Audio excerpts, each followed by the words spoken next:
Hello students, welcome to my class. आज हम exercise 11.1 का क्वेश्चन नंबर 10 करेंगे।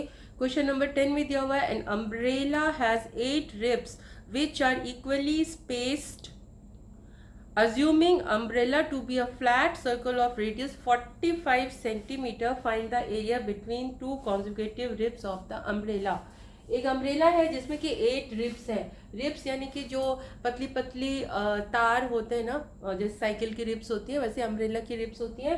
तो इस तरह से 8 रिब्स है और उन्होंने कहा अम्ब्रेला को आप एक सर्कल की तरह एज्यूम करके, फ्लैट सर्कल की तरह एज्यूम करके दो रिब्स के बीच में, कॉन्जिक्यूटिव रिब्स मतलब लगातार आने वाली दो रिब्स के बीच में जो एरिया है उसको आप कैलकुलेट करिए। तो the area between two ribs जो है वो क्या है, एक सेक्टर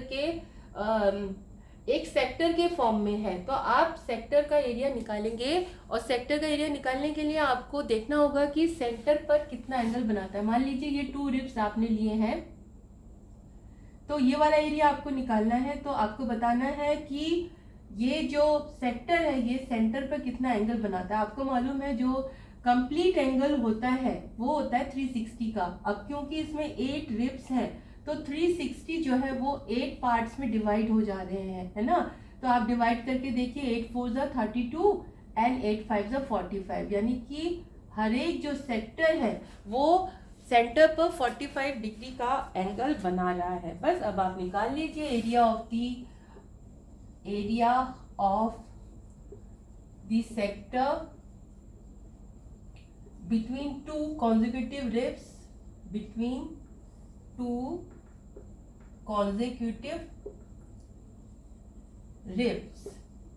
फॉर्मूला क्या होता है सेक्टर ऑफ द एरिया का? Theta upon 360 multiply by pi r square. यहाँ पर कि थीटा अभी मैंने आपको दिखाया कि कितना होगा, वो है 45 अपॉन 360 इंटू पाई। क्या क्वेश्चन में पाई की जगह उन्होंने कुछ इंस्ट्रक्ट किया है कि 3.14 रखिए?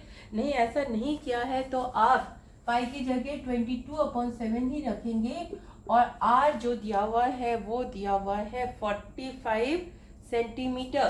तो 45 को आप 2 टाइम्स लिखेंगे क्योंकि यहाँ पर आर स्क्वायर है। अब इसको कैंसिल करिए, 15 से 15 3 जा 45, 15 2 जा 30, 15 4 जा 60, ठीक है। 3 1 जा 3, 3 8 जा 24, 2 1 जा 2, 2 1 जा 2, 2 4 जा 28। अब सबको मल्टीप्लाई कर लेंगे, 45 इंटू 45, इसको मल्टीप्लाई करके देखेंगे। 45 इंटू 45 ऐसे दो नंबर्स जिनमें कि इन दोनों का सम 10 होता है। ऐसा मल्टीप्लिकेशन की ट्रिक मैंने आपको पहले बताई हुई है। क्या करते हैं, इन दोनों का मल्टीप्लिकेशन लेते हैं, 5 5 से 25 ले लिया, उसके बाद 4 का मल्टीप्लाई इससे नेक्स्ट नंबर, यानी 4 का नेक्स्ट क्या हुआ 5, तो 4 5 जा 20, यानी कि 45 का स्क्वायर हो गया 2025। तो यहाँ पर आ गया 11 मल्टीप्लाई बाई 2025 अपॉन 28। 2025 को 11 से मल्टीप्लाई करेंगे तो एक बार 2025 आएगा, फिर 0 रखकर 2025 फिर से आ जाएगा 57222, यानी कि 2275 अपॉन 28। क्योंकि जो रेडियस दिया हुआ है वो सेंटीमीटर में है तो आपका एरिया भी सेंटीमीटर स्क्वायर में आएगा।